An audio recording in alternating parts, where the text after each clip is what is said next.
बहुत बढ़िया। मैं एक कोलकाता में दशहरा में दुर्गा पूजा में गया था, तो दादा मिले वहाँ, बताए कि एक ऐसी फिल्म है, कहानी है, न्यूज़ मैंने देखा है, मैं इस पर फिल्म बनाना चाहता हूँ और मुझे लगता है तुम करेक्ट हो। तो मैं सुना, मैं भी थोड़ा चकित हुआ पहले कि अच्छा ऐसा होता है क्या, क्योंकि मैं मुझे वाकिफ नहीं था, मैं अनअवेयर था इस घटना से।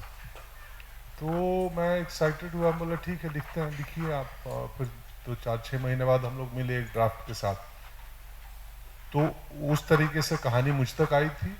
और मुझे भी जंगल से बहुत लगाव है, जंगल से, नेचर से। इनफैक्ट हम दोनों को बहुत प्रेम है। एक एक महीने पहले हमने एक दिन फ़ोन किया इनको, कहाँ हैं आप? तो ये नागपुर तड़ोबा नेशनल पार्क में थे। बोले तुम कहाँ हो? मैं बोला मैं पन्ना नेशनल पार्क में हूँ। तो डायरेक्टर और एक्टर दोनों अलग अलग भारत के नेशनल पार्क में थे उस दिन। तो मुझे भी जंगल से, जानवर से, पेड़ पौधों से बेहद लगाव है। और ये कहानी वही कह रही है कि जो आदमी और जानवर और जंगल के बीच की लड़ाई है, जो सिर्फ भारत में नहीं पूरी दुनिया में है, तो उसको सबटेक्स्ट में वही बात है। एक गंगाराम किरदार के बहाने हम आ, वही बात कर रहे हैं। तो मुझे जंगल, जानवर, जीवों से प्रेम है और इस कहानी को करने के बाद और थोड़ा बढ़ा है इनफैक्ट। तो इसलिए मुझे लगा कि चलो इसका हिस्सा बनते हैं। मनोरंजन के संग संग एक सबटेक्स्ट में, मतलब कैप्सूल के ऊपर लेयर तो आपको भले सटायर का और इंटरटेनमेंट का दिखे, लेकिन कैप्सूल के भीतर एक महत्वपूर्ण बात है, एटलीस्ट संवाद शुरू हो। जो करना है वो तो शेर को करना है, मैं क्या करूँगा?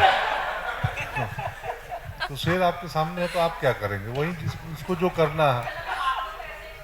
नहीं नहीं नहीं, मेरा नहीं रहा है कभी। अभी पन्ना नेशनल पार्क में मुझे मिल गए थे दो। शायद उन्हें मालूम था कि हमारे ऊपर इस आदमी ने फिल्म की है, तो बाकी लोग पार्क में घूम रहे हैं कि किसी को नहीं दिख रहा है। हम गए, केन रिवर है नदी में, केन रिवर, हाँ, प्रमोशन वहीं से शुरू हो गया था।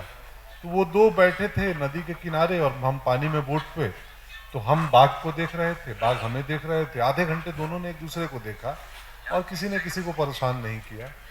तो जानवरों को, मुझे लगता है कि अगर ये व्यक्ति छेड़े नहीं जब तक ना, इस फिल्म में एक संवाद है कि वे बोलते हैं, पोचर नीरज कवि जी मुझसे बोलते हैं कि उसका पेट भरा हुआ है, वो शिकार नहीं करेगा।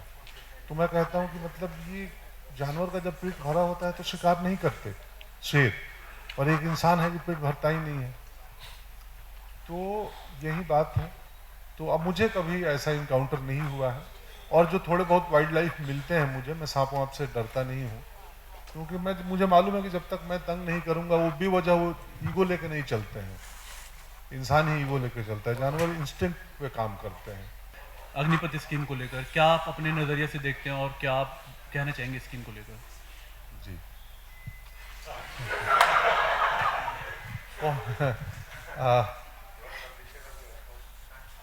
लोकतंत्र में असहमति नहीं, क्या आंदोलन की, और क्या क्या उसको बोलते हैं हिंदी में, क्या शब्द है?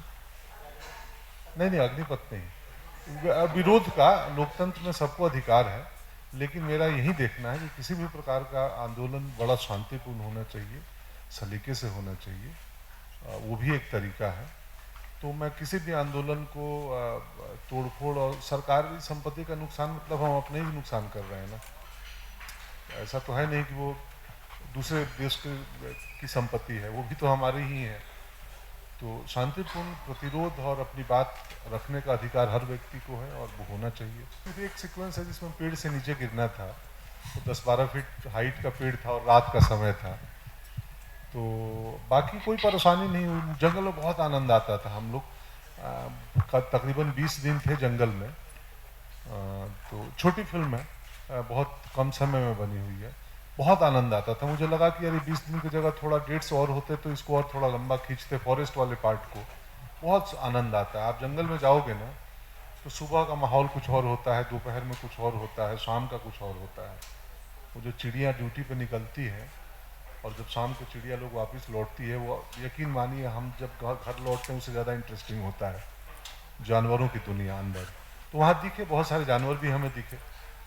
तो उन्हें लगा ये लोग कौन आए हुए हैं, दूर से दिखे एक आध। हाथियों की खबर आती थी कि हाथी, एलिफेंट कॉरिडोर था कि यार इधर से हाथी आएंगी जाएंगी, लेकिन कभी हमें दिखी नहीं।